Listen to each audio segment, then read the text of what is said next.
S start.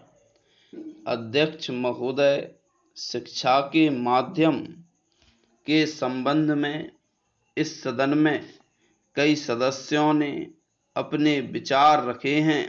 सबसे पहले मैं अध्यक्ष महोदय तथा सदन का ध्यान इस बात की ओर दिलाना चाहता हूं कि शिक्षा कई माध्यमों के द्वारा दी जा सकती है।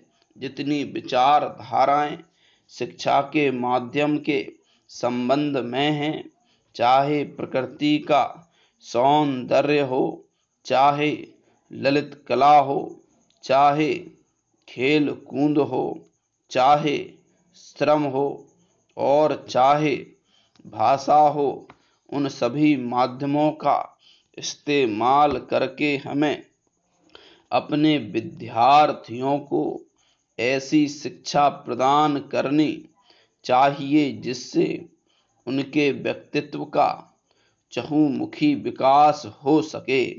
इन सब माध्यमों में भाषा का भी अपना एक महत्व है, लेकिन अफसोस है कि आजकल हम केवल भाषा को ही शिक्षा का माध्यम बनाकर चले, जिसका नतीजा यह हुआ कि केवल किताबी शिक्षा ही हम अपने बच्चों को दे पाए और केवल किताबी शिक्षा से न उनके व्यक्तित्व का ही संपूर्ण विकास हो पाता है और न हम अपनी शिक्षा को ही अच्छे स्तर पर ले जा सकते हैं। इसलिए मैं निवेदन करना चाहता हूं कि भाषा के अलावा अन्य जितने माध्यम शिक्षा के हैं, उन सब माध्यमों को हमारी शिक्षा प्रणाली में उचित स्थान दिया जाना चाहिए।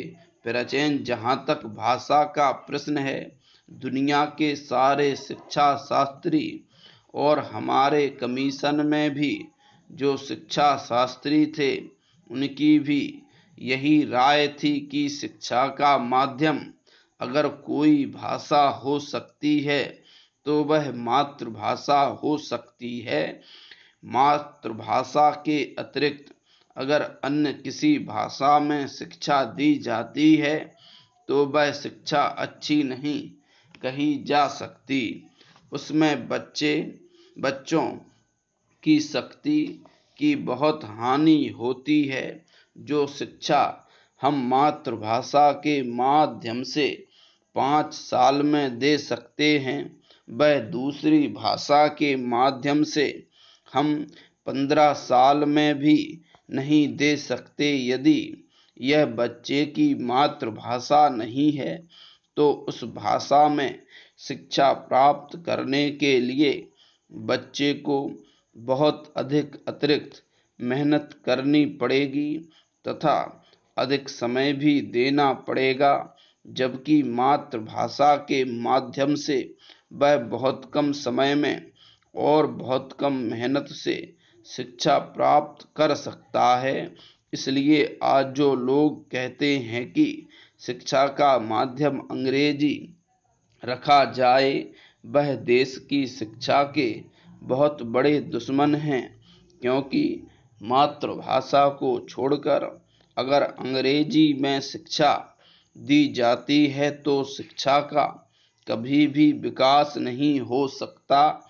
यदि हम चाहते हैं कि देश के करोड़ों बच्चों को देश के कोने कोने में शिक्षा दी जाए तो केवल मातृभाषा को शिक्षा का माध्यम बनाना होगा।